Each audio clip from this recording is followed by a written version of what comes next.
What makes a house a home? Over 8 weeks, 21 homes bursting with style and character are competing to be crowned Home of the Year. Tonight, the judges will visit 3 very different homes, scoring each of them out of 10.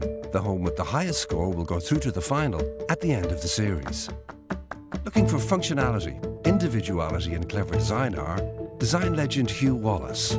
I'm looking for that perfect relationship between inside and outside that maximizes the use of both spaces. Award-winning interior designer Susie McAdam. When I walk into a home, I want to see that the homeowner hasn't been afraid to take risks and experiment with colours and texture. And award-winning architect Amanda Bone. White is important to me because it provides a neutral background, it can make a room feel more spacious, and it makes me feel calm. But there can only be one winner. This is Home of the Year. Kevin Desmond bought his 19th century Dublin home in 2019 and undertook a sympathetic restoration with his partner Joe. The house was in very bad condition when we bought it, but that appealed to me because I have a passion for restoration of old houses. We restored both the facade, the layout and the back of the house as it would have been when it was built almost 200 years ago. Internally, we preserved as much as we possibly could. We searched for appropriate furnishings for the house. Could be new, could be antique, could be second-hand. We felt it fitted the house and it fitted our style. We purchased them. So this is my favourite spot. It's in the garden. Gardening is my hobby, so I spend several hours a week working on it. So this space allows me to enjoy the work that I put in. You get gorgeous sunshine here to enjoy a glass of wine, read a book, read a newspaper. It's like an oasis in the city centre. We've lived here just over a year, but we absolutely adore the house and we are very happy to show it to people, as we are today with Home of the Year.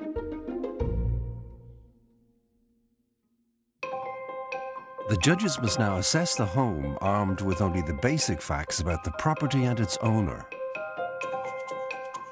These houses would have been very prim and proper and desirable when they were built in the middle of the 19th century. I love the tones of the brick. It looks like they've done an incredible restoration, but by the shocking pink on the front door, I think there's maybe some boldness and bravery inside. Shall we go in? Love to.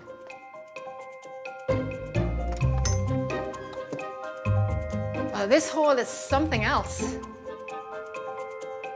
A great, elegant hallway. I love the natural light flooding in from the fan light. They seem to have a really strong collection of original artwork, and it's great how they've maintained the original floorboards here. It's wonderful to come into this hall. All the original features are here. Lovely plasterwork detailing in the ceiling. So it's a great start for me. For me, it's all just a little bit too much. There's just too many things. It's too cluttered. So many heavy chandeliers, bells, bits and bobs. I can't take a step back and admire the beauty of what this period property has to offer. I disagree. Having these antique and Victorian pieces, I'm really getting a flavour of their style and the pieces that they're drawn to. I'm interested to see if they've continued this through the rest of the home. A great space. So these were very important rooms, and this is where your guests would have come in to the drawing room. It's an incredible fireplace and a real focal point of the room. They've created a nice detail with this overmantel mirror. I think this is a beautiful room. They have a fantastic collection of artwork, and also there's a huge amount of items in this room, but unlike the hall, it doesn't feel claustrophobic. It works, and I think that's because of the amount of light that's coming in. The style of the furniture and fixtures that they've chosen, they wouldn't necessarily be what I would be interested in, but I do think they work within the room.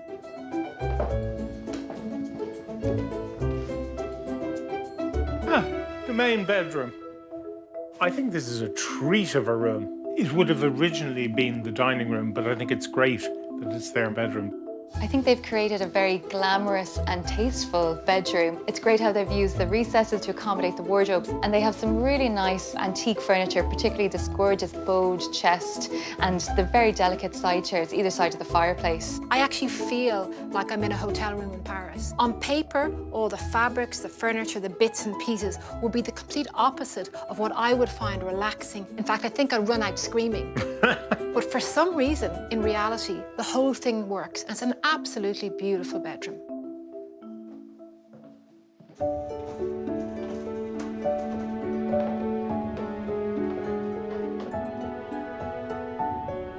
Oh, this looks gorgeous. And the owner's favourite spot. And you know, I can completely see why. I particularly love the tree ferns, and bamboos are a favourite of mine. What a tranquil oasis right in the middle of the city. They're obviously a keen gardener. There's lots of really unusual specimens. What I love is that they've used those indigos, violets, pinks, colours that we saw in the front door and the entrance garden, and it's followed right through here. What a joyous garden. This is great. How quaint. I think it's very theatrical. Yes. Probably the most theatrical room in the house, probably because of that mirror. It reminds me of something you might see in an opera house on the continent. Look at this shower. Even the detail on the floor is fabulous. To have space in your home for a large bathroom is a real luxury, and this is a great size. It's completely over the top, but it does look like the homeowners had an awful lot of fun fitting it out.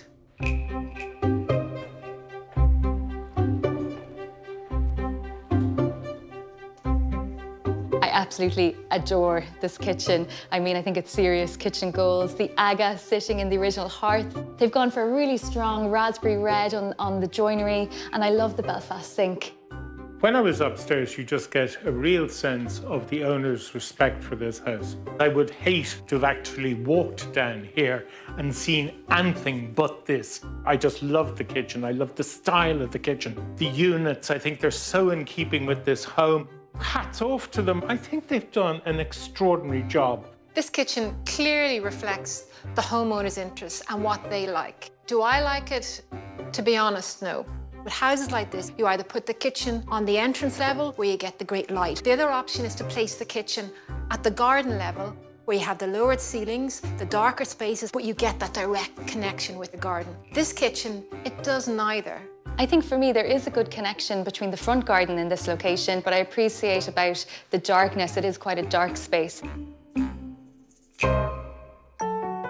The home will now be marked out of 10. One score will be held back until the judges have seen all 3 homes, when their combined scores will be revealed. A home full of unique elements and a truly joyful place to be. The homeowners have showcased a refined eye for art and antiques. I particularly enjoyed the kitchen design with its bold raspberry units and traditional aga. I'm going to give this home an 8. This home has it all. Designability, personality, creativity, and so much more. These homeowners have rolled up their sleeves and brought their passion to every nook and cranny of this sublime home. I'm delighted to give it a 10. This is a great home. The living room and the main bedroom work really well. However, the hallway is too cluttered and the kitchen is in the wrong location. It's all just a bit too much for me. Artists Isabel Heenahan and Ian Kenny spent 2 years building their family home in County Dublin, and they love it. We're surrounded by nature here. We often feel like it's a haven in quite a built-up area. It's a great house because it can transform into different things for different needs. We've got 2 big sliding doors on each side of the house, and during the summertime we can open these up and it opens up the whole house to make extra room because it's not a very big house. During lockdown we did do a few projects here. I did a few murals in the kids' bedrooms, and then in our bathroom I did a terrazzo effect design on the wall. You can have a lot of fun with your walls. They can become canvases. Yeah. This is my favourite spot in the house. Every evening, this is where I read the kids a story. It's just a lovely way of winding down and catching up with them after a busy day. I hope the judges like it. The setting is unique and certainly we've put our own stamp on it, so I hope they enjoy their visit.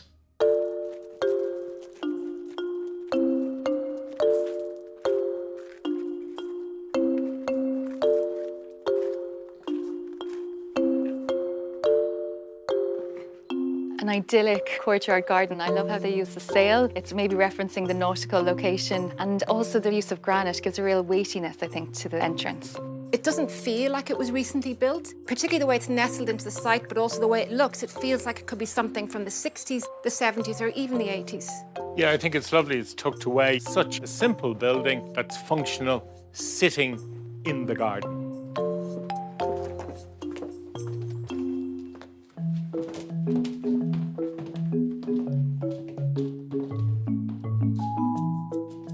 Lovely room to walk into. It's a surprise because now I have windows on both sides, which I wasn't expecting. It's clearly a very, very tight site, and they've wisely given over a large proportion of the area to the gardens so that it feels very open, and again, you feel very connected. I think the homeowner has made some really clever choices with the proportion and the scale of the furniture. The dining room in particular, I mean, you could fit quite a large family here. I love as well how they've used some of the kind of coastal colours, almost those sand tones on the walls and the sea navy. So it has a very calm, tranquil, almost oceanic feel in here. The house doesn't feel like I thought it would inside. It's quite dark. Perhaps if the head heights of those windows had been brought up to the ceiling, it may have felt a lot brighter in here. It's really clever kitchen design. I like how they've created these really tall elements to accommodate all the different appliances. Probably my favourite bit is how they've used the island also as a huge canvas so that kids can sketch on. A really nice playful detail and very personal for a kitchen design. Yeah, that's a lot of fun. There's just one thing, that is I find the kitchen is quite dark, and given we have gardens on both sides, it's just a pity there couldn't have been more of a visual connection when you're working in the kitchen directly out to the garden. I agree. I think that had the tall units been where you are, you could have then had a window out to the garden, and I think that would have improved the light here. I also think at the moment, so I'm cooking over here, I have to keep running around the island to get to the fridge. Whereas if the fridge was there, I have a much better triangle in terms of use in the kitchen.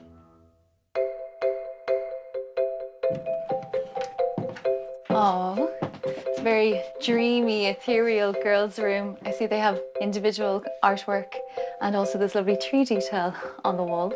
It's actually quite a tight space, but I don't think kids' rooms need to be that big. It all depends on how they're laid out. Despite the size of it, it actually feels to me very spacious.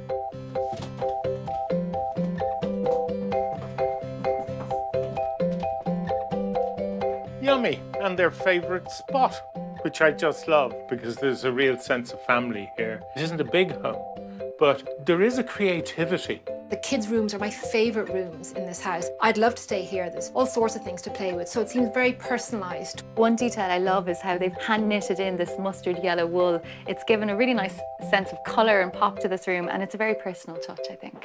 That's what makes the house different, is that personal layer.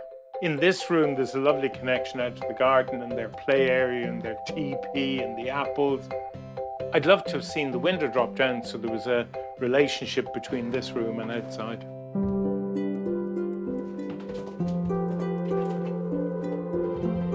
The main bedroom. Very colourful. The person here may well be a painter or an artist because I'm noticing lots of paintings. I love the original artwork, and I think they are maybe using this as a base for the palette, which I think is always a really nice tool to use when you're choosing colour for a room. And a very interesting looking ensuite bathroom here as well.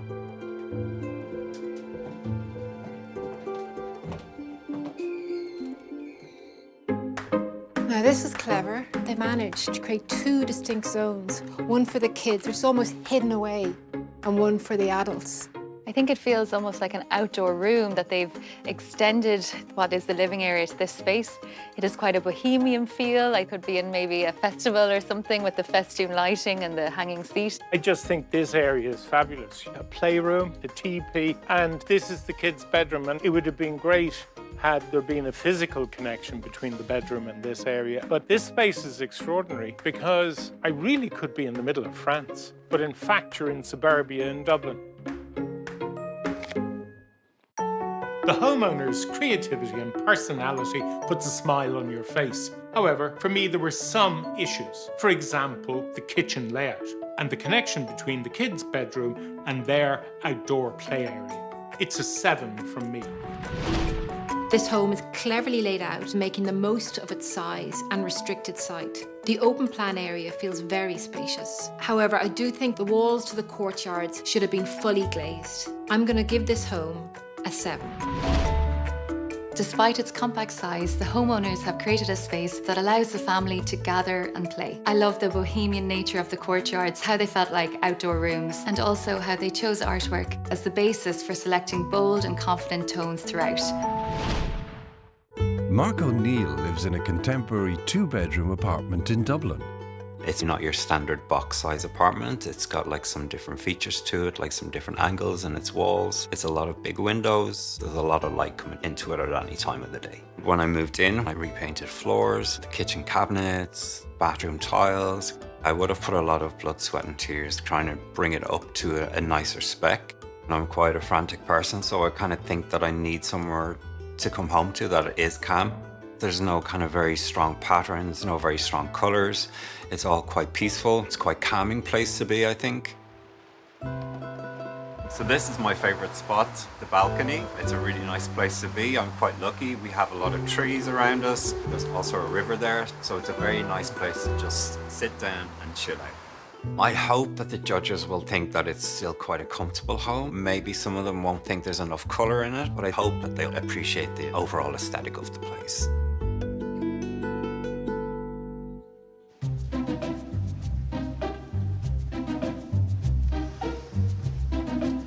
It's white.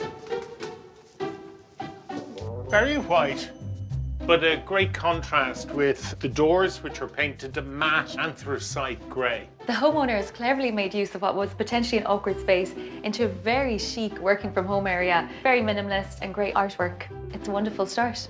Yeah, it's a small, narrow apartment entrance hall, but they've made the best of it by keeping all the finishes neutral, the floor, the ceilings and the walls. It makes it feel more spacious. I have a feeling you're very happy, Amanda, surrounded in white. I am. Okay, I like this. I feel right at home here. Neither of you are allowed to say a bad word. It's a great space because we're up. All of a sudden, our views are out into the canopies of the trees, which is spectacular. And you don't feel you're in the city centre. Even though it's a very contemporary space, it's not sparse. And I think that's because the homeowner has chosen many different textures and materials, from the rugs on the floor to the curtains and the soft woods. It's very inviting, actually. I feel so good in this space. It's because of the natural light, and even though I'm up high, I feel very much connected with the outside. I agree, there's something really uplifting about this home. What works very well for me is the fact that the kitchen almost feels like a supportive room. It doesn't take away from the striking pieces of what I think are vintage furniture. I've noticed that the homeowner has removed all of the light fittings in the ceiling with the exception of the pendant over the table. And all of a sudden this room is lit by lamps, which must create a great mood. The homeowner has carefully considered each piece of furniture, and I think it's very evident in this room. There was a lot of monochrome, but I think in this zone, the fact that we have the yellow, the green, and this oatmeal of the sofa, it creates a real sense of warmth. But I think the best piece of this room is the oversized mirror. It creates that reflection of the trees. You're connected both here and in the dining room to the landscape. I love this beautiful room. It's almost perfect. It's bright, white, modern. It's got almost floor-to-ceiling height windows at both ends. Although it's an open plan space, from where I'm standing, the kitchen is hidden from view. I'd actually just like to stay here. I've seen enough. It's a very modern, classic apartment. You just get a sense they've been hands-on, painted everything themselves, brought in delicious furniture. I just think this shows how you can take an apartment and create something very special, but also stamp your personality on it. The only thing I think I'm unsure of is the personality. I can't tell if it's male, female, age. That's the only element that's lacking for me. I'm not getting a sense of the soul of who actually lives here. Oh, Susie, you're wrong, I do. It's a sophisticated soul that lives here. It's my kindred spirit.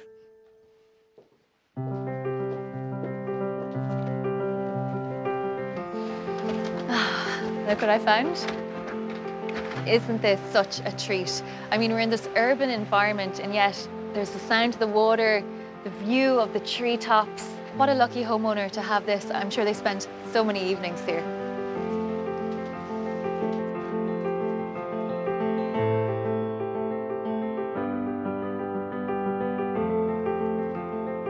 What a smashing room. You know, waking up in the morning and having that view, isn't that spectacular? But what's even better is the colour outside always changes depending on the season. Thankfully, those colours are there because this room needs a little bit of colour. I have to say, I am a little bit disappointed. This room to me feels a lot less considered and calm than the other rooms we've been into. I actually think this room could do with less colour. Personally, I would have preferred if they carried the white paint through on the walls, and they could have done without the decorative mirror and the door handles. I'm going to shock you. White may well be the right colour, funny enough, for this room. If you look at the curtains again, beautiful linen, I love the colour, but for me it doesn't go with the wall colour. And that's why I'd like to have seen the white.